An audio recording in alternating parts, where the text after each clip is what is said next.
SFI പ്രവർത്തകർ ഓരോ കടകളിൽ ചെന്ന് നോട്ടീസുകൾ കൊടുക്കുന്നുണ്ട്, അവരോട് എന്തൊക്കെ വിവരിക്കുകയും ചെയ്യുന്നുണ്ട്. ഒരുപക്ഷെ അതിന്റെ ഓഡിയോ കൂടി നമുക്ക് കേൾപ്പിച്ചാൽ നന്നാവുമെന്ന് തോന്നുന്നു.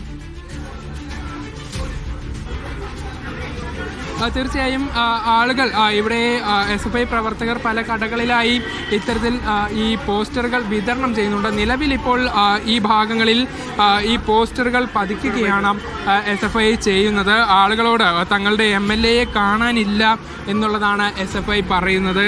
അത്തരത്തിൽ ഒരു പ്രതിഷേധം SFIയുടെ ഭാഗത്തു നിന്നും ഉണ്ടാകുന്നുണ്ട്. സാധിക്കുമെന്നുള്ളതാണ്. ഇങ്ങനെയുള്ള ആൾക്കാർ നമ്മളുടെ സമൂഹത്തിന് തന്നെ നാണക്കേട് ഉണ്ടാക്കുന്നവരാണെന്നാണ് പറയാൻ സാധിക്കുന്നത്.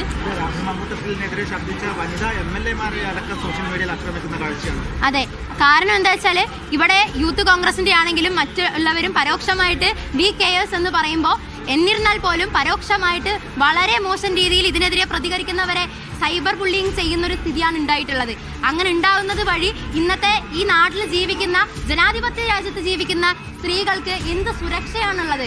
ഭരണാധികാരികൾ ഇപ്പോൾ രാഹുൽ മാങ്കൂട്ടത്തിന്റെ പോസ്റ്ററുകൾ ബസ്സുകളിൽ കൂടെ SFI വിതരണം ചെയ്യുകയാണ്. ആ ദൃശ്യങ്ങളിലേക്ക് കൂടെ നമുക്ക് പോകാം. ഇവിടെ നിരവധി ബസ്സുകൾ നിർത്തിയിട്ടുണ്ട്. ഈ ബസ്സുകളിലെ യാത്രക്കാർക്കും ഇത്തരത്തിൽ പോസ്റ്ററുകൾ വിതരണം ചെയ്യുന്നുണ്ട്. ബസ്സിൽ കയറിയാണ് പോസ്റ്റർ വിതരണം ചെയ്യുന്നത്. MLA കാണാനില്ല എന്ന് പറഞ്ഞുകൊണ്ടാണ് SFI ഇത്തരത്തിൽ ഒരു പ്രതിഷേധം സംഘടിപ്പിക്കുന്നത്. ഇവിടെ നിലവിൽ ഈ ബസ്സുകളിലാണ് പോസ്റ്റർ വിതരണം നടക്കുന്നത്. SFIയുടെ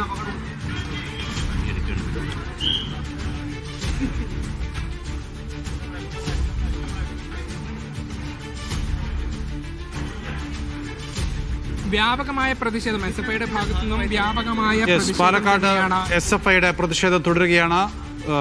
ലുക്കൌട്ട് നോട്ടീസിന്റെ പ്രതീകാത്മകമായ രൂപം ബസ്സുകളിലും അതോടൊപ്പം തന്നെ ബസ് സ്റ്റാൻഡ് പരിസരങ്ങളിലുമൊക്കെ പതിപ്പിക്കുന്നു. ഒപ്പം ആളുകൾക്ക് ഇതേ നോട്ടീസിന്റെ ചെറിയ രൂപം വിതരണം ചെയ്തുകൊണ്ട് ഇയാളെ സൂക്ഷിക്കണമെന്ന് SFI പ്രവർത്തകർ ആളുകളോട് പറയുന്ന ദൃശ്യങ്ങളുമൊക്കെയാണ് നമ്മൾ കണ്ടുകൊണ്ടിരിക്കുന്നത്. വ്യത്യസ്തമായ രീതിയിലുള്ള പ്രചാരണ പരിപാടികൾ, പ്രതിഷേധ പരിപാടികളാണ് SFI നടത്തിക്കൊണ്ടിരിക്കുന്നത്. പാലക്കാട് ജില്ലയിൽ ഒന്നാകെ ഇത്തരത്തിൽ SFIയുടെയും മറ്റ് സംഘടനകളുടെയും പ്രതിഷേധ പരിപാടികൾ നടന്നു വരുന്നുണ്ട്.